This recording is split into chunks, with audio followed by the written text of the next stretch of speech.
Donc, le dossier avec les plages, je vous l'ai mis sur le serveur et j'ai même créé un accès rapide par un bit.ly qu'il suffit de taper dans la barre d'URL d'un navigateur. Voilà, et vous arrivez donc au dossier avec les plages. Je vais faire comme ceci. Là, ça, voilà. Là, ok. Voilà, le dossier avec les plages. Je vous ai mis les weblogs, comme ça vous voyez d'où viennent les images. C'est des images que j'ai été chercher sur le web. J'ai pas eu le temps de générer des images par IA. Et en plus, voilà, c'est des vraies images du web. Et vous avez un dossier avec les JPEG, donc vous avez téléchargé ça. Bon, les weblogs vous serviront pas vraiment, mais les images, oui. Comment est-ce que j'ai fait pour chercher ça? C'est tout bête. Dans bing.com, j'ai tapé Sundown Beach. J'ai demandé des images d'au moins 1500 pixels sur 1500. Ça, c'est dans les filtres que j'ai enclenchés. Et j'ai demandé des images Creative Commons. Donc, il y a plus de chances que j'ai le droit de les utiliser. Est-ce que je peux les utiliser à des fins commerciales ou pas? Ça, il faudra aller voir sur chaque page web qui contient les images. Quoi qu'il en soit, on a des images de plage et elles sont quand même assez marquées au niveau colorisation, ambiance. On ne peut pas dire que ce sont des images telles qu'on les trouve sur les banques d'images déjà retouchées. C'est des images un peu comme Monsieur Tout-le-Monde pourrait prendre, voilà, avec une forte dominante colorée. Voilà, voilà. Donc, on va jouer un peu avec ça pour voir comment on peut rapidement modifier l'ambiance colorée sur des images grâce à une technique qui existe depuis des décennies. C'est la technique de la pipette grise. Est-ce que ça vous dit quelque chose? Ça ressemble un peu en vidéo à la balance des blancs. Ça ressemble un peu à ça. En fait, il s'agit avec une pipette grise d'aller indiquer quelle est la partie de l'image qui est censée être grise. En général, on clique sur une partie qui était grise dans la réalité. Il y a du béton, par exemple, qui est gris, il y a des éléments dans l'image qui sont gris. On se sert de ça pour euh, corriger rapidement l'image, en fait. On indique à Photoshop quelle est la partie qui est grise dans l'image. Mais on peut l'utiliser aussi pour changer les ambiances de manière créative. C'est le même principe. Au point que c'est avec du gris et tout, et pas avec du blanc. Et il existe aussi la pipette blanche et la pipette noire, mais si c'est pour jouer sur les couleurs, on joue sur les tons moyens, pas sur les extrêmes, et ça influence la couleur. Alors, je vous montre ici, j'ai tapé charte couleur photographie, et il y en a certains ou certaines qui connaissent peut-être. Donc, il s'agit en fait d'échantillons comme ça, avec des échantillons de gris et de couleurs. Vous avez déjà vu ce genre de choses? Oui, il y en a certains, certaines qui ont déjà vu, je pense, oui. Ok, j'essaie ici, voilà. Est-ce que j'en ai d'autres à vous montrer, d'autres types euh,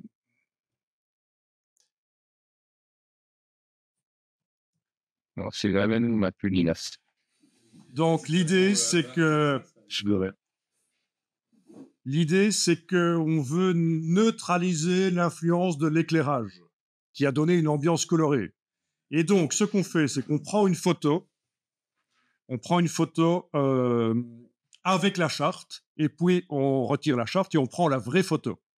Et puis on va faire un réglage avec la photo, avec la charte, que ce soit dans Lightroom, Camera Raw ou Photoshop, on fait le réglage grâce à la charte qu'on applique sur la vraie image, ce qui ne contient pas la charte. Voilà. Ça, c'est le principe. Et les échantillons couleurs sont là pour faire des corrections couleurs plus avancées, en fait. Hein. Dans Lightroom, on peut faire ce qu'on appelle un preset qui va pouvoir s'appliquer sur toutes les images qui ont été prises dans ces conditions d'éclairage-là. Donc, puisqu'en fonction de la saison, de l'heure, de la situation géographique, on a un éclairage différent, en fait. Oui. Non, c'est intéressant à connaître.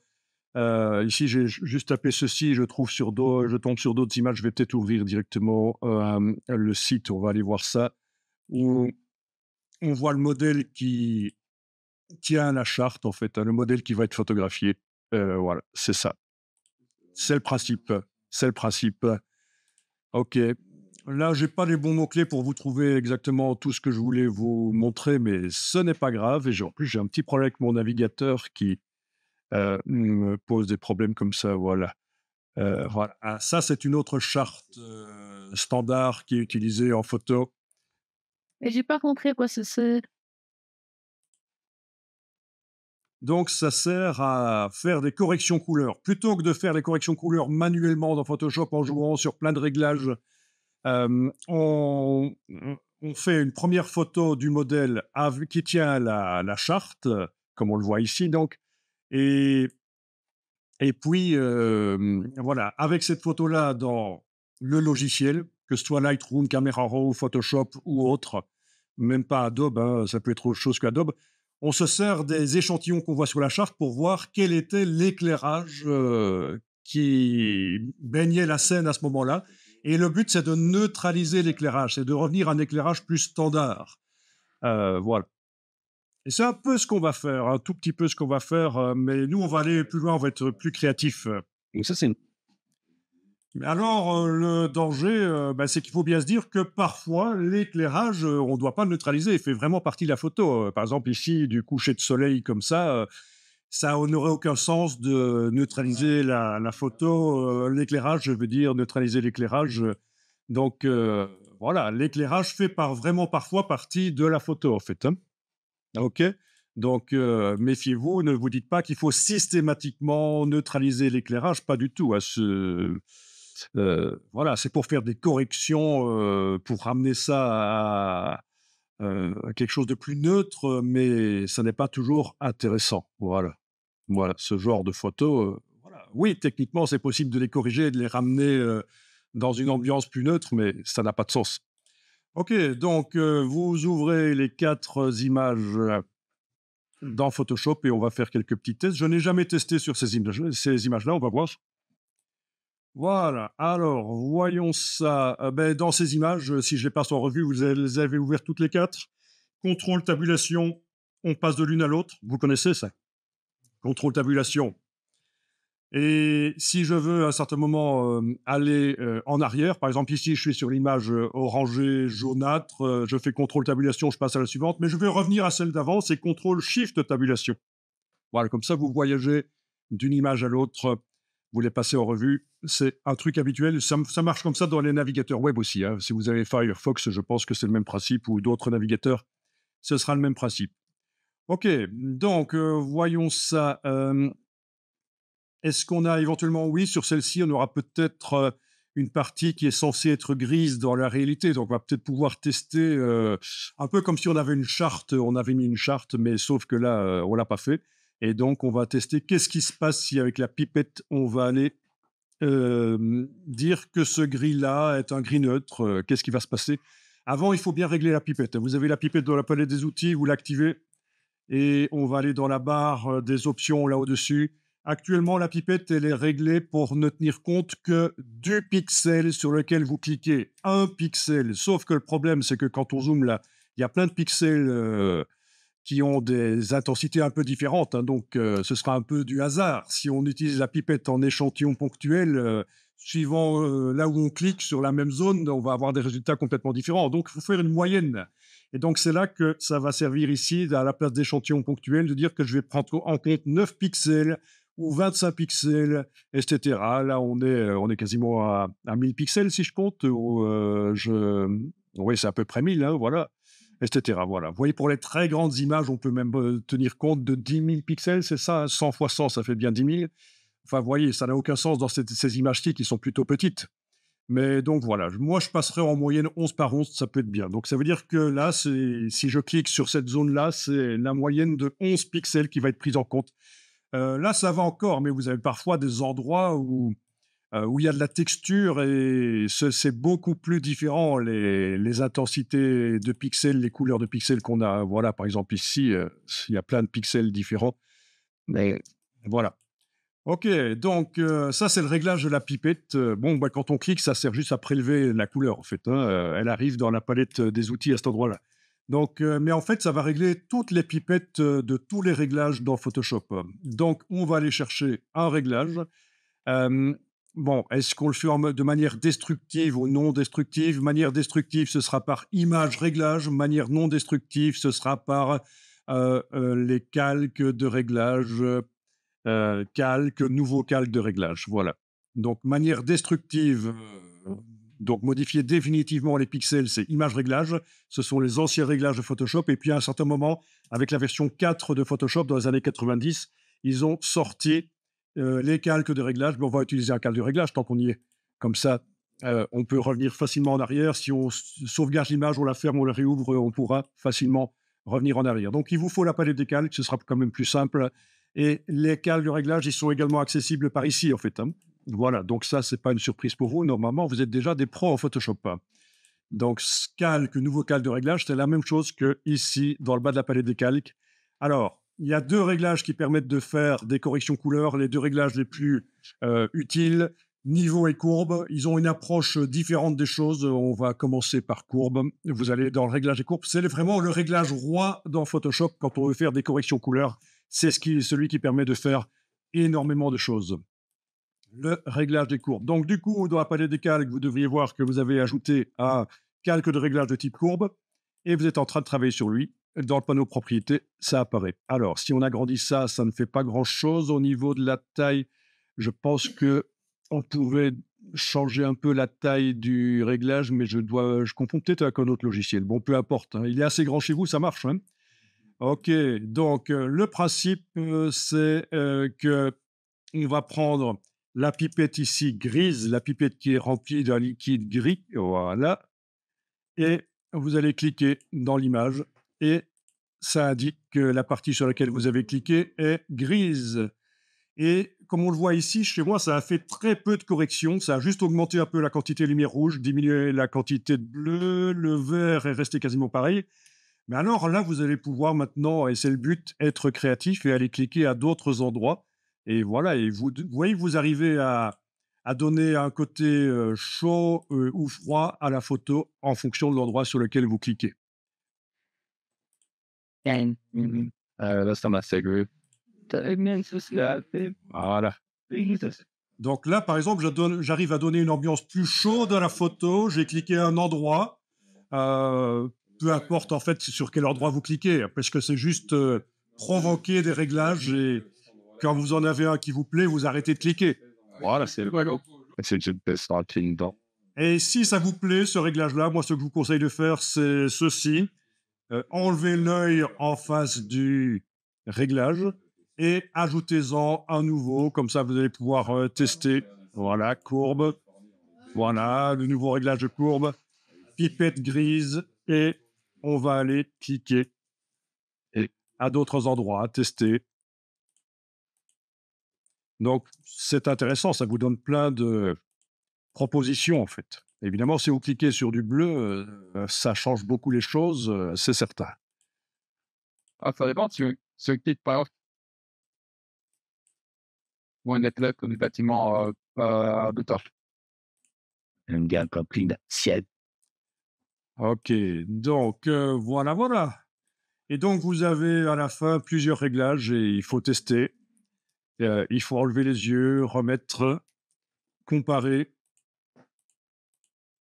Ici, franchement, la différence n'est pas énorme. On va pouvoir tester avec d'autres images. Enregistrez quand même, quand vous avez eu un réglage qui vous plaît, enregistrez l'image, fichier enregistré. Et vu que c'était un JPEG et que vous avez ajouté des calques, il dit tiens, il y a une Sakweken Van VC, il y a des calques, on ne sait pas mettre des calques dans un JPEG, donc je propose d'enregistrer au format Photoshop. Voilà. Ok, ok. Donc je passe au suivant et je vais ajouter le calque de réglage de type courbe et tester avec la pipette grise. C'est quoi le nom du dossier de l'ordi? Voilà. Ah, ça change quand même beaucoup, hein. Quand je clique sur les nuages ici, l'ambiance est quand même beaucoup changée, hein. Déjà, un peu vers l'ordre. Et puis, Voilà. Alors, donc, le principe, c'est que j'enlève l'œil et j'ajoute à nouveau un calque de réglage courbe. Bon, tout ceci pour être scripté, pour que les calques, en un clic, on en fasse plein pour pouvoir tester. Ok, pipette grise. Donc ça, c'est très simple, hein. Vous avez des... Elle est ça, On est bien en moyenne 11 par 11 parce que sinon c'est un seul pixel qui est pris en compte et ça ne va pas. Ok, donc voilà. voilà. Ouais, le deuxième, là, j'ai quasiment rien fait comme correction. Non, c'est pas si évident que ça. C'est pas si évident que ça. Ok, voilà. Dit van mij, van dit laptopje daar. Is Ok. het Alors, il est techniquement possible, bien sûr, de faire des corrections sur certaines parties de l'image, de faire des sélections, de corriger que le ciel, que la plage, etc. Mais à ce moment-là, il y a un danger, c'est que on arrive à des incohérences au niveau lumière. On va sentir qu'il y a de la retouche.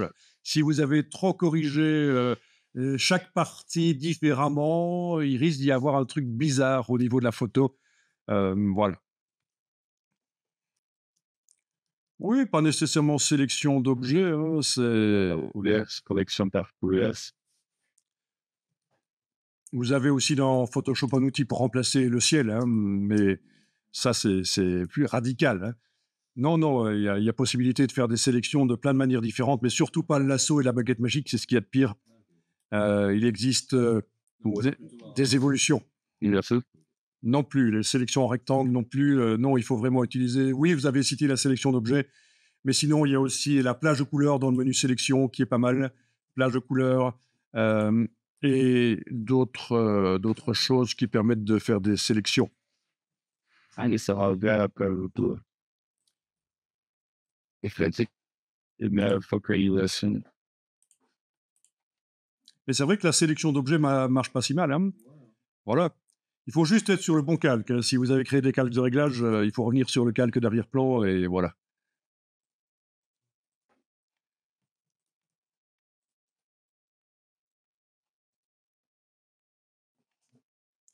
Ok. C'est toujours sont destructifs, mais c'est de façon.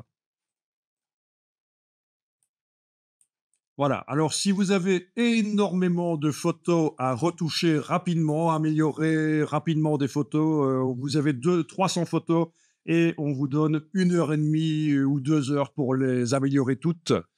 Il y a une solution, c'est de scripter ça. C'est-à-dire que vous allez pouvoir indiquer à Photoshop où se trouve le dossier avec toutes les photos. Il va vous les ouvrir tout seul, une à une.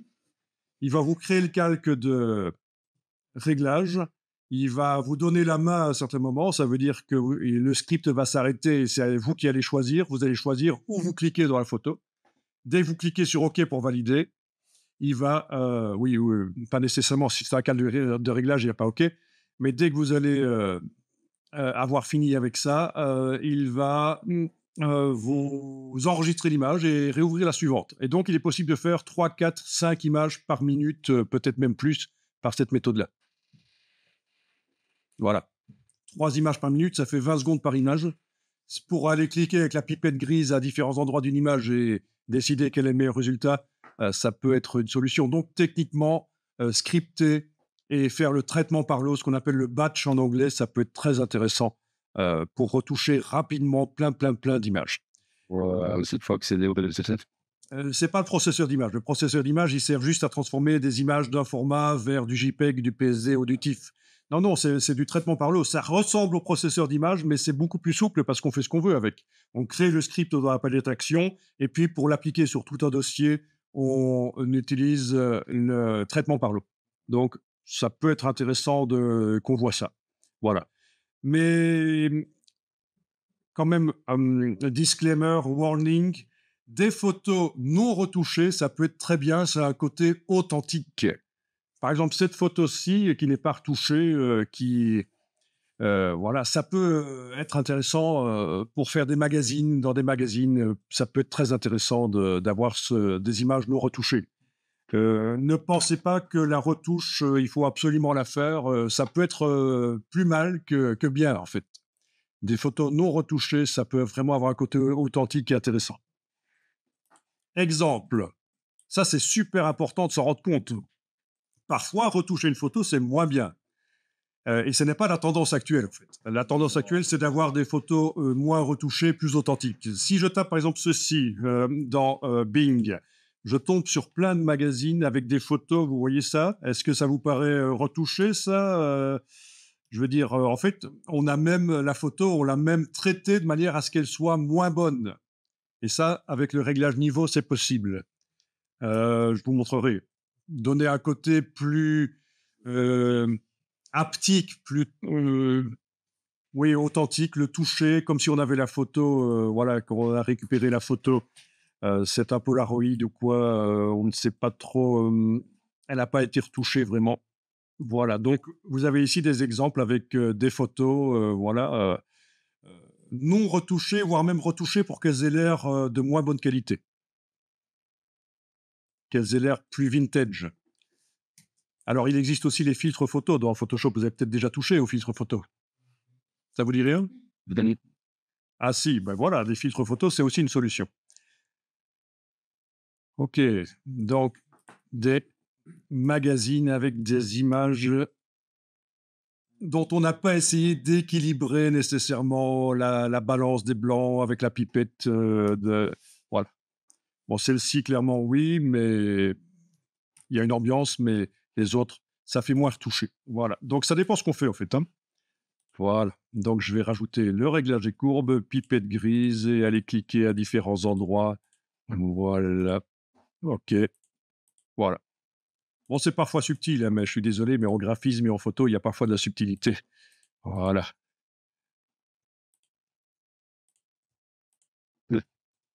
Et oui, je suis un peu moqueur, excusez-moi. Oui, en fait, oui, les films, l'applique passe par des souris. Voilà. Voilà, mais dans soi, dans le jeu, en fait. Non, je suis toujours dans la retouche avec la pipette grise du réglage des courbes. Et en fait, moi, j'ai essayé un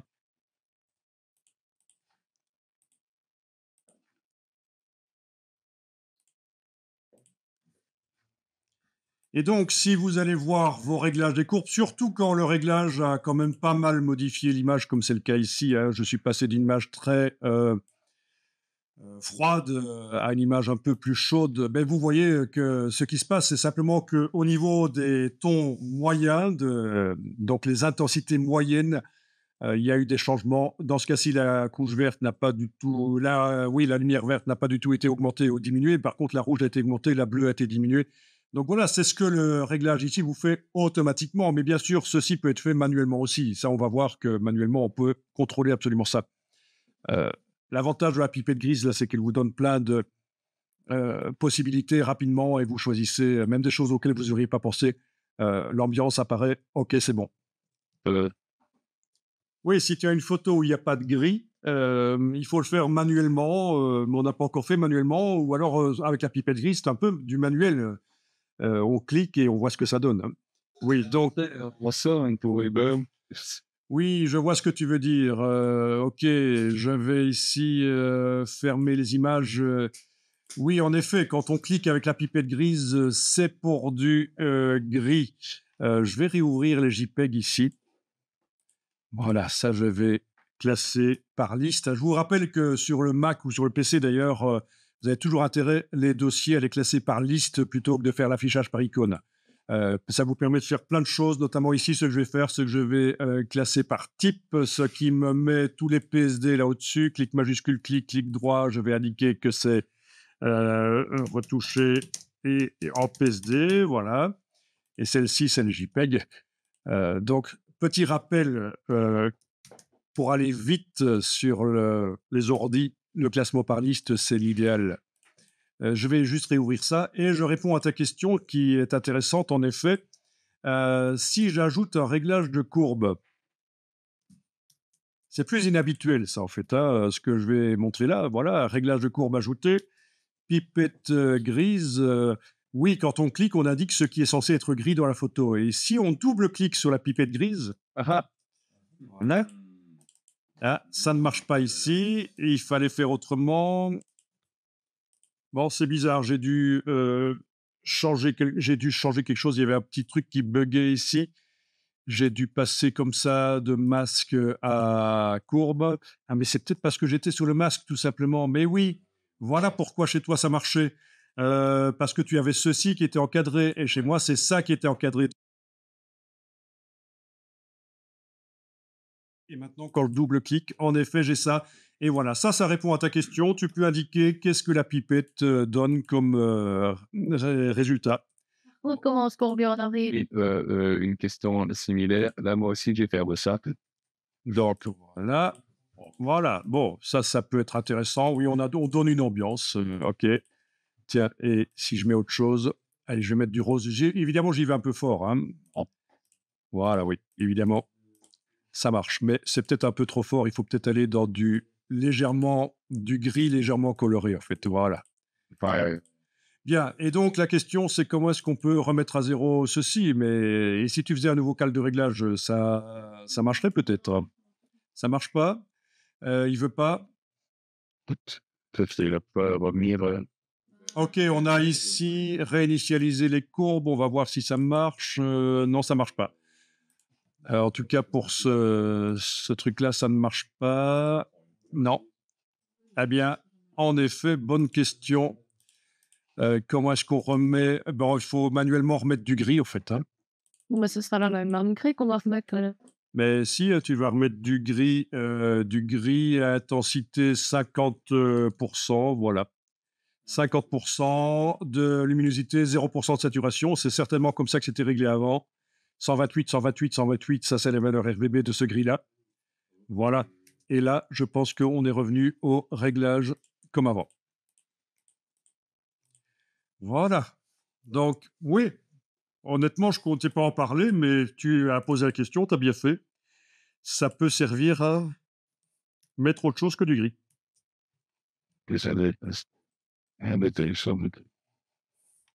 Alors, je vous montre ceci, mais on ne va pas le tester tout de suite, et je pense que je vous donnerai plutôt une vidéo à ce propos.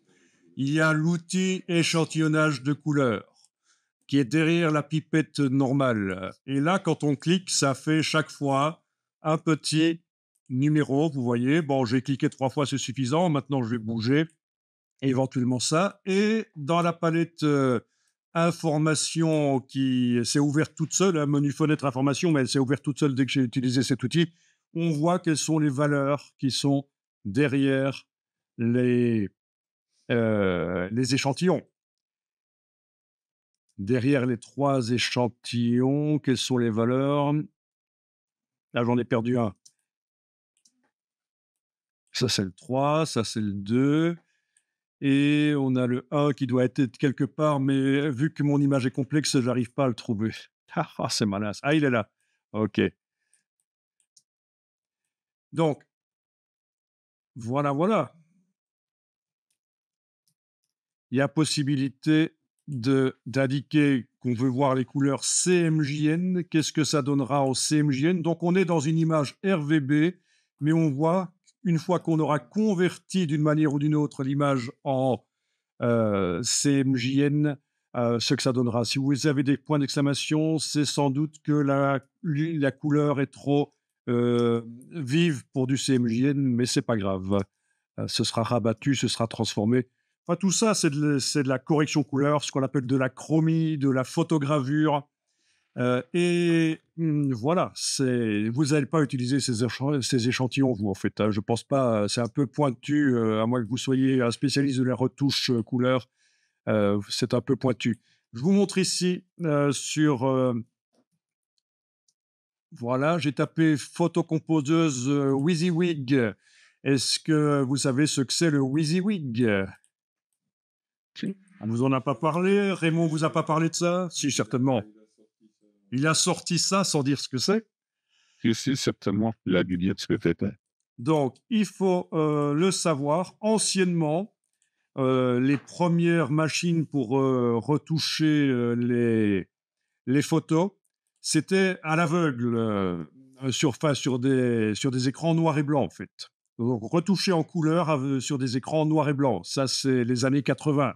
Et donc, on faisait tout avec les valeurs. les valeurs qu'on vient de voir, les pipettes, il fallait régler et se fier aux valeurs. On ne voyait pas sur l'écran. Et what you see is what you get, c'est ça. C'est la révolution à un certain moment. Les écrans couleurs sont arrivés. La qualité s'est améliorée parce que les premiers n'étaient pas terribles. Et à un certain moment, on peut dire que oui, ce qu'on voit sur l'écran, c'est ce qui sortait sur le papier. What you see is what you get. C'est ça que ça veut dire le WYSIWYG. Donc, la technique que je viens de vous montrer juste avant avec les pipettes permet, même sur un écran noir et blanc ou très mal réglé, d'arriver à des résultats bons parce qu'on se fie uniquement à ce qu'on obtient là, en fait. Voilà. Mais il y a toute une technique que j'explique dans une vidéo qui dure 50 minutes, je pense, et ça n'est pas extrêmement intéressant pour vous. Je voulais juste vous dire que ça existe. Voilà. Voilà, alors en fonction de l'image, parfois les ombres seront trop fortes. Il faut donc aller à l'intérieur ici et par exemple pour les pénombres, aller diminuer leur force, hein. Voilà, j'ai même fait sur 2 en même temps, clic majuscule clic, diminuer l'opacité.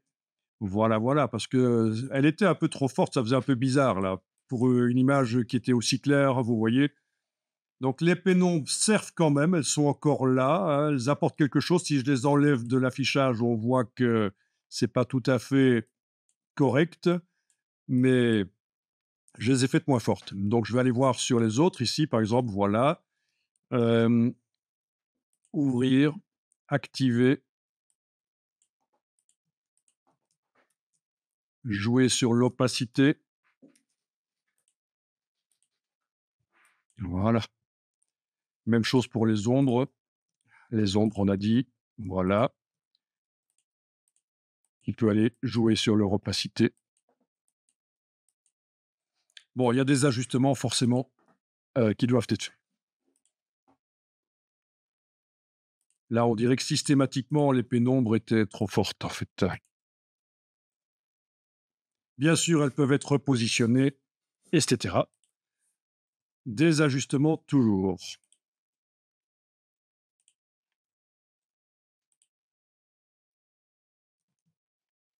Ah oui, ça, c'était la version non agrandie du décor. La version agrandie est ici.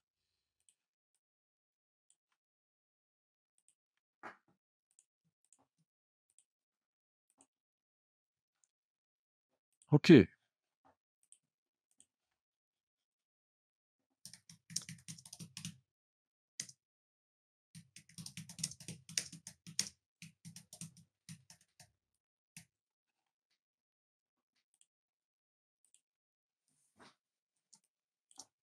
Bon, ben, après, on va tenter, une intégration. Vous allez voir l'astuce. Moi, je vous donne une astuce, il y en a d'autres qui existent. On va éventuellement voir si on peut les tester après. Mais la chose de base, vraiment, c'est de corriger, le sujet. Ensuite, pour aller un peu plus loin, on corrige également le décor et puis il y a une troisième étape, si on veut aller encore plus loin.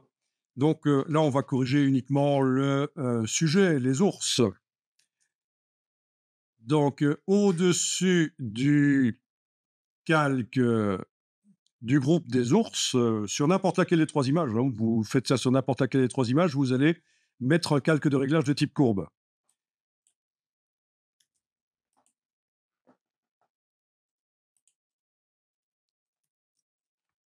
Bien. Ce calque de réglage de type courbe avec, éventuellement, vous pouvez déjà tester avec la pipette, grise, si vous voulez.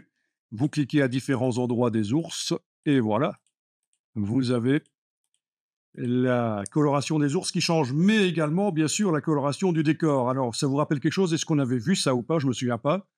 Non, je pense pas, on n'a pas encore vu ça. Calque de réglage, comment faire en sorte que le calque de réglage n'agisse que sur ce qui se trouve juste en dessous. Oui, on avait vu ça? OK. Alors, la méthode, simple pour faire ça, pour enclencher l'écrêtage, c'est en ayant le calque ici activé. Je pense qu'ici, par le menu, on peut demander, de faire un écrêtage. Créer un est-ce que ça va être ça? Oui, c'est ça, créer un masque d'écrêtage. Annuler le masque d'écrêtage. Donc on crée ou on annule et ça met la petite flèche et donc le réglage n'agit que sur ce qui se trouve juste en dessous. Bon, il y a la méthode que je vous avais peut-être déjà expliqué aussi, c'est la touche Alt et cliquer entre les 2 vignettes, mais ça, chez pas mal de débutants, ça foire parce qu'ils bougent en même temps, ça fait des copies de calque, c'est foireux. Donc je pense que finalement, la technique du menu ici, pour les débutants, c'est pas plus mal. Créer un masque d'écrêtage ou annuler le masque d'écrêtage. Voilà. Et donc, du coup, la pipette grise, on voit que ça n'agit vraiment que sur les ours. Voilà. Bon, mais ça, c'est quand même une méthode un peu aléatoire. Quand on n'a pas vraiment du gris quelque part dans l'image de référence, vous voyez, c'est une méthode un peu aléatoire. Donc, rien ne vous empêche de faire manuellement. Donc, la méthode manuelle va consister à aller sur chacune des couches. Ah tiens, ils ont changé les choses. Voyons un peu s'ils ont changé les choses vraiment. Ici, au niveau des raccourcis. Parce que les raccourcis m'intéressent quand même.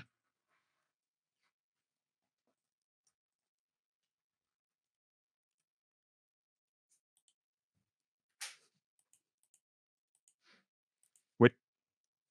Bon, il faudrait peut-être que je crée par la suite des raccourcis. Chez vous, je ne sais pas si ça va marcher, les raccourcis. Option, c'est option, hein, cette icône option, guillemets, double, guillemets simple, parenthèse. Chez moi, sur mon clavier tel qu'il est réglé, je n'arrive pas à passer avec les raccourcis d'une couche à l'autre. Non, c'est pas grave. Je vais le faire manuellement dans un premier temps et après, on pourra y recréer nos propres raccourcis s'il faut. Donc, l'idée, c'est d'aller sur chacune des couches et de monter et descendre. Donc, le principe, c'est des images RVB ici. Si je monte la quantité de rouge, ben, ça fait rouge. Si je diminue la quantité de rouge, et j'y vais très fort ici, ça fait couleur cyan. Bleu cyan, c'est ce qu'on obtient avec les 2 autres couches, vert et bleu. Si je vais sur la couche verte et que je monte, c'est vert. Et si je descends, c'est magenta. C'est les 2 autres couches, rouge et bleu, ça fait du magenta. Rose magenta. Et si je vais sur la couche bleue et que je monte, ça fait bleu. Et si je descends, ça fait jaune. Parce que c'est les 2 autres couches, rouge et vert ensemble, ça fait du jaune. Quand on mélange les lumières. Si vous êtes habitué au mélange de pigments, ça vous paraît bizarre de dire que rouge et vert, ça fait du jaune. Mais là, on est en mélange de lumière.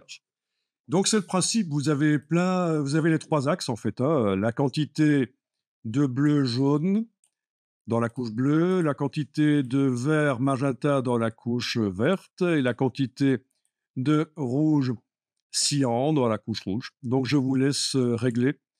Voilà.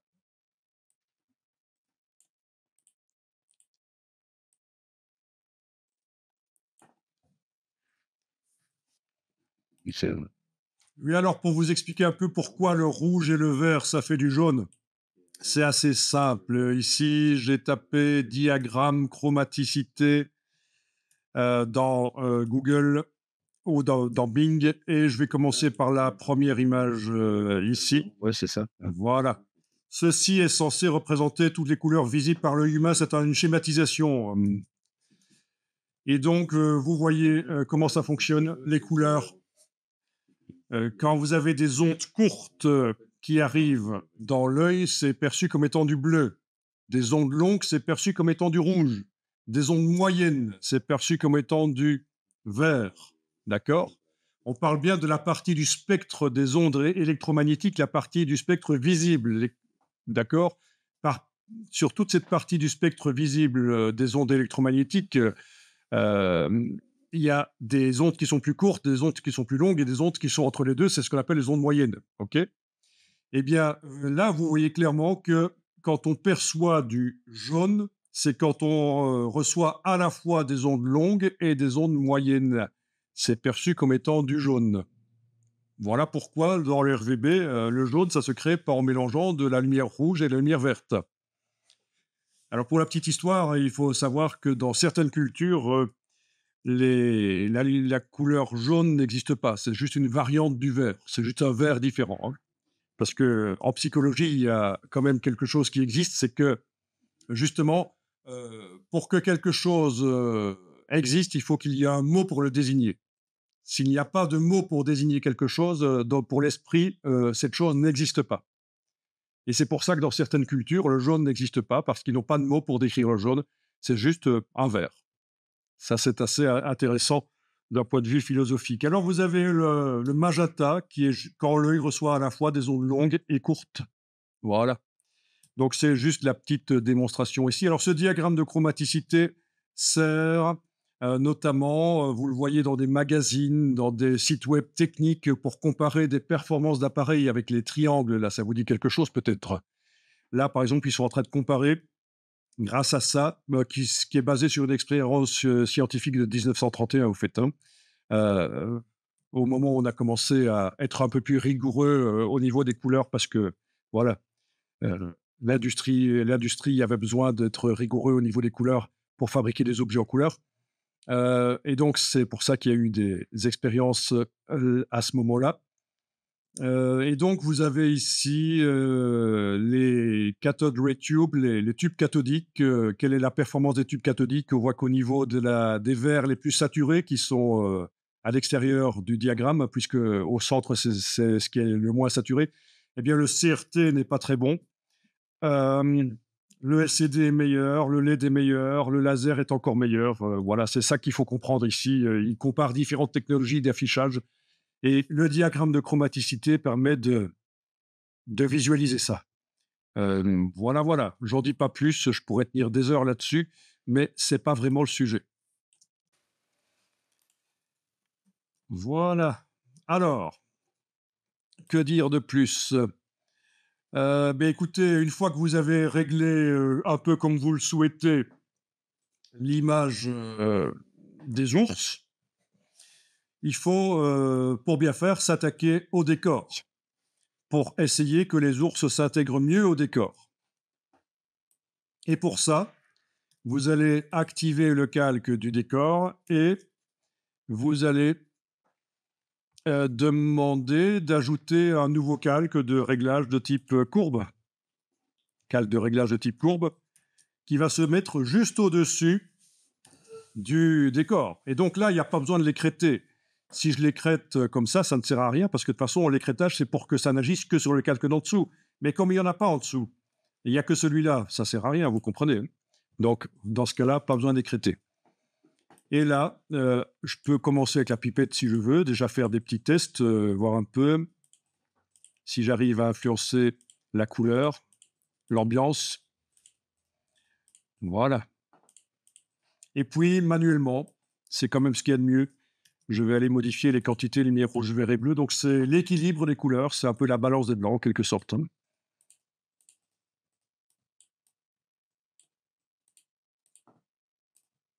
Vous créez l'ambiance que vous voulez.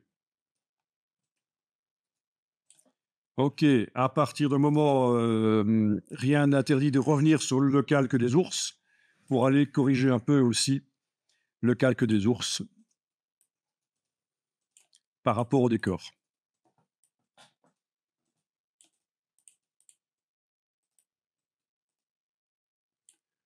OK.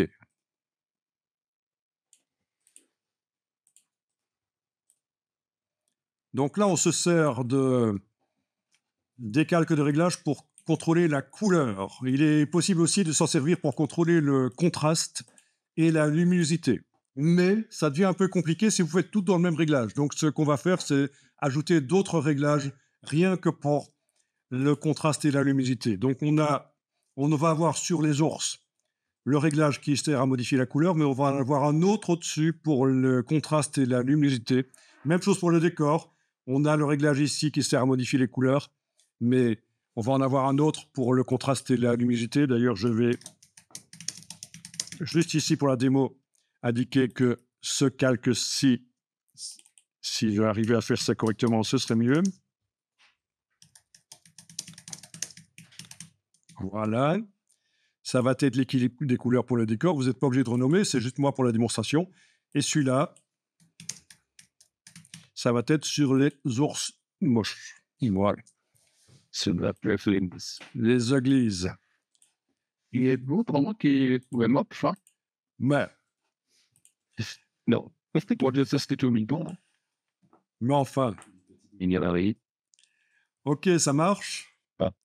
Est-ce que vous êtes arrivé à faire vos 2 calques de réglage pour un peu améliorer les choses? Si on enlève les yeux en face, je vous rappelle, voilà ce que ça donne, hein. Donc, c'est pas hyper génial. Avec le réglage sur le décor, ça donne ça. Avec le réglage sur les ours, ça donne ça. Et avec les deux, ça donne ça. Voilà. Mais magic. C'est trop performant. Ok, n'oubliez pas d'enregistrer. Ben, écoutez, vous allez au-dessus du calque de réglage qui sert à modifier les ours. Vous allez en faire un nouveau. Donc, je vous rappelle, il va servir pour la lumière, en fait, et le contraste. Techniquement, on pourrait le faire dans le même réglage de courbe, mais ça va compliquer tout. Alors, je vous rappelle qu'ici, il faut faire en sorte qu'il n'agisse que sur les ours. Donc, menu ici, créer un calque d'écrêtage, et on a la petite flèche, il n'agit que sur les ours. Et avec... Et pour Alors, c'est un réglage de courbe. En effet, j'ai parlé qu'on va régler la luminosité et le contraste, et alors vous voyez qu'il y a ceci. Ça, c'est pour Pépé qui fait du Photoshop le dimanche. Vous êtes des pros, vous n'allez jamais utiliser ce truc. Parce que ce qu'on utilise là permet de faire la même chose, mais beaucoup plus.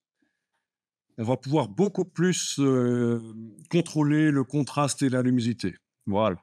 Oui, il y a des gens qui utilisent le Photoshop en tant qu'amateur et ils aiment bien les... Donc, c'est bizarre. Dans Photoshop, on a des choses un peu amateurs qui cohabitent avec des choses un peu plus pro, voilà. Mais j'aurais pas dû parler de Pépé qui fait du Photoshop le dimanche. Un jour, il y a quelqu'un qui m'a envoyé un message et Pépé, il t'emmerde.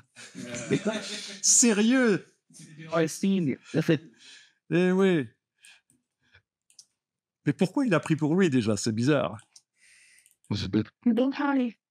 Ah oui, c'est ça. Et en fait, on vient une step. Voilà. Oui, oui, il se combine. On peut en combiner plein. On peut en combiner plein. Et donc, du coup, Pas la vibrance. On va pas mettre la vibrance là-dedans. La vibrance, c'est autre chose.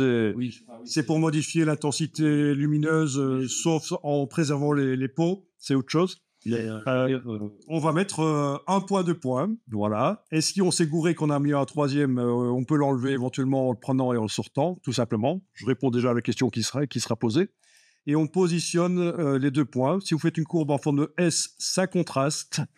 Si vous faites une courbe en forme de S inversée, ça enlève du contraste. Voilà. Donc c'est à la fois la luminosité et le contraste. Voilà, est-ce que c'est pas mieux ça? peut-être il a pas.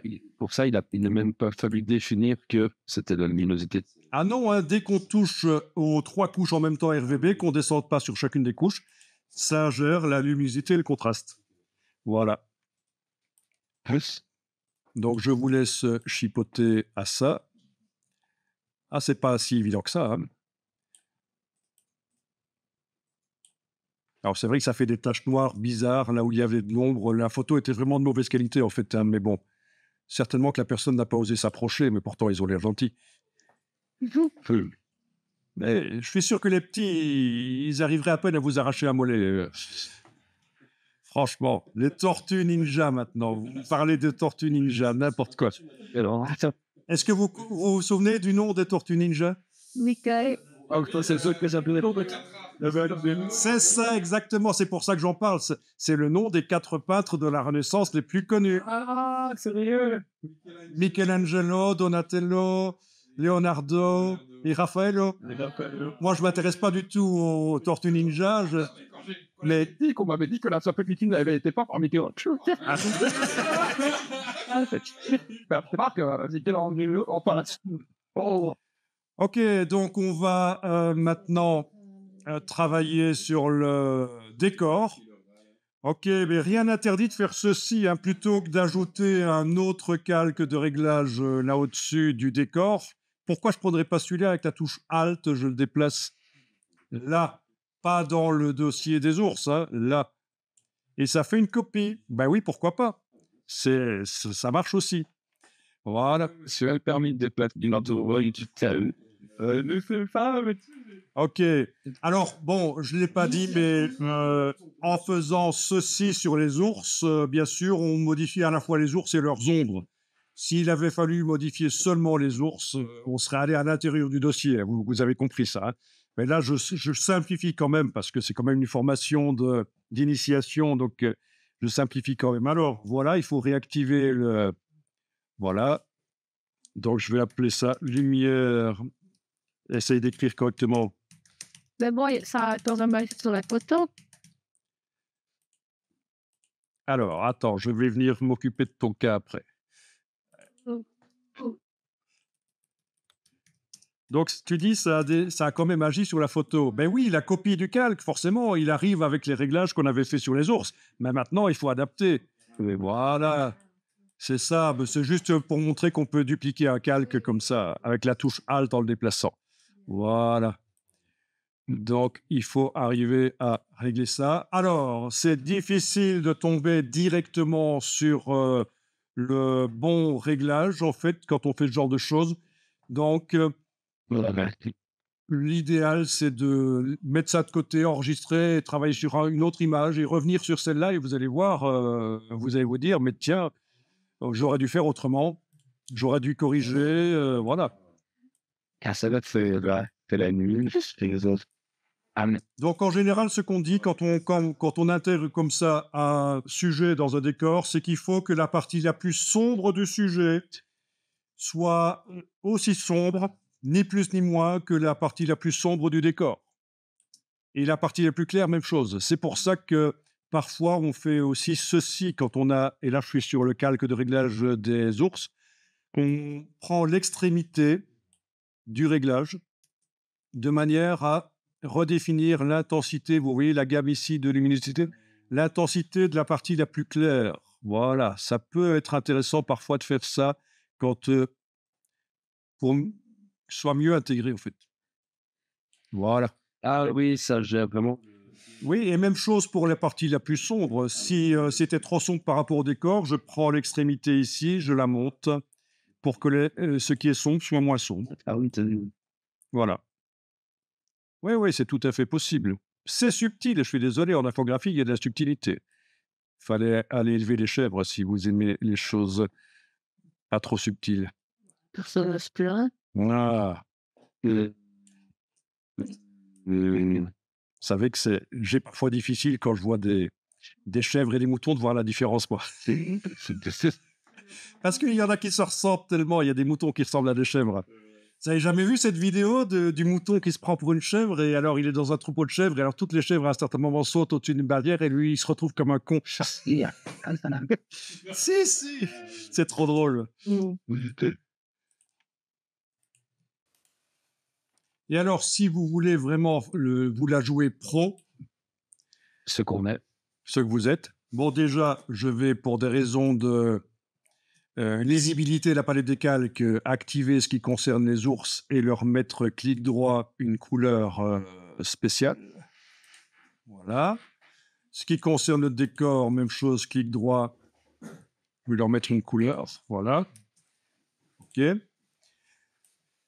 J'aurais pu faire des groupes, mais les couleurs, c'est pas mal aussi. Et je vais activer le calque tout au-dessus et mettre un calque de réglage de type courbe qui, lui, va servir à gérer tout le décor.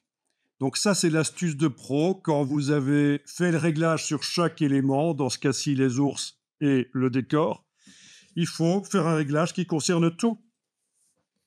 Même deux réglages. Le premier réglage, ça va être éventuellement pour les couleurs. Ok, je vais l'appeler couleur sur tout. Là, on est d'accord, monsieur, vous allez faire un groupe avec tout l'hôtel. Non, j'ai pas fait de groupe, j'ai juste mis de la couleur par le clic droit. C'est une espèce de similé groupe, mais dans ce cas-ci, j'ai pas fait de groupe. Ok. Et alors, je vais même aussi séparer les choses. Je vais faire contraste lumière et contraste. Et ça va permettre de donner aussi une ambiance colorée vraiment à l'image. Ok, donc je suis sur le calque du dessus, j'en ai créé deux. Un sur lequel j'ai rien fait en fait au niveau du réglage, mais je l'ai appelé couleur surtout, et un sur lequel j'ai encore rien fait non plus, je l'ai appelé lumière et contraste surtout. Donc celui-là, je vais les mettre 2 points et bouger. Et alors, il y a une astuce, parce que quand vous faites ça, vous allez peut-être remarquer parfois, ça peut être bien, mais parfois que les couleurs changent beaucoup quand vous contrastez. D'accord? Vous voyez ça? Ça change beaucoup les couleurs. Donc ça modifie la luminosité et le contraste, hein. Donc le contraste, c'est la forme que je donne à la courbe. Forme de S, comme ça fait en sorte que ce qui est clair devient plus clair, ce qui est foncé devient plus foncé. C'est le principe de contraster.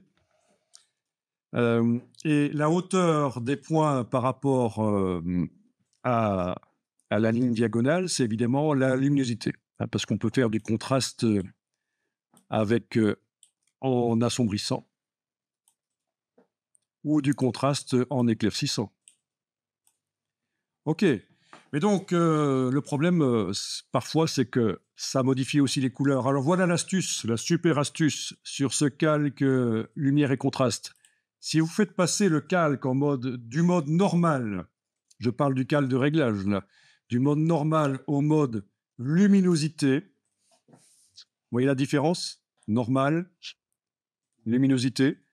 Eh bien, les couleurs sont davantage préservées si vous avez le calque de réglage en mode luminosité. Il va modifier la luminosité, mais moins les couleurs. Donc ça peut être intéressant. Ok. Alors, tant que j'y suis, je vous montre aussi encore une autre astuce. C'est qu'en général, quand on règle le contraste comme ça, avec 2 points, on en ajoute 2 autres aux extrémités pour récupérer, parce que si j'ai fait un fort contraste comme ceci, sur les parties les plus claires, c'est brûlé. D'accord? Sur les parties les plus claires, c'est brûlé, et donc parfois on va ajouter un point là et baisser pour récupérer le détail dans les parties les plus claires. Même chose pour l'autre extrémité.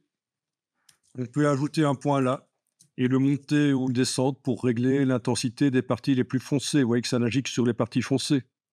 Voilà, ça peut être utile, ça. Donc une courbe à 4 points comme ça peut aider. Bon, ça devient un peu complexe à gérer, mais bon. Voilà.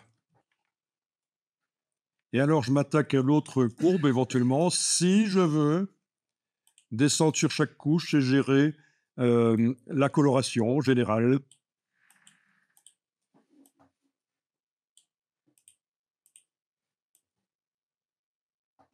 Voilà, est-ce que je veux que ce soit chaud ou froid comme ambiance?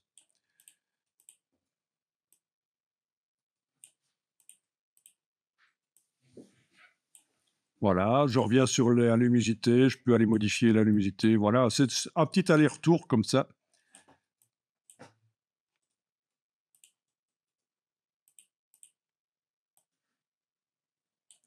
Ok, est-ce que ça amène quelque chose? En principe, ça doit améliorer l'intégration.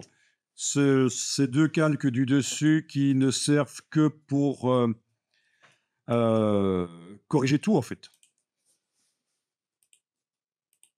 Voilà.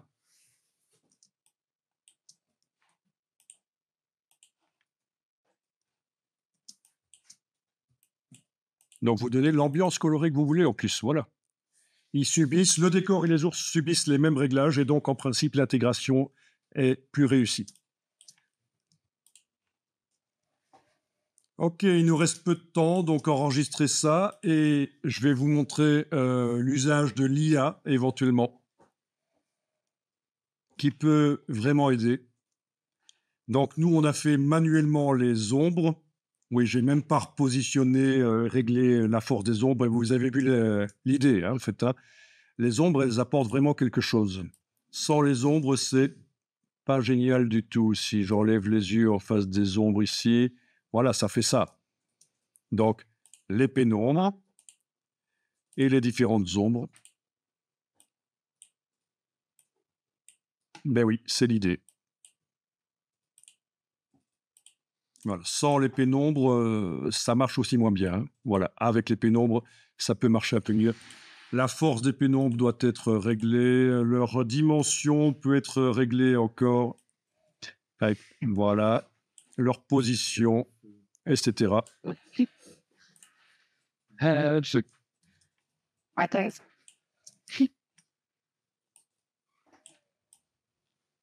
OK. La force de la pénombre, etc. Voilà. Donc, c'est du cas par cas. Bon, sur cette image ici, de la plage là, on va faire un petit test avec l'IA.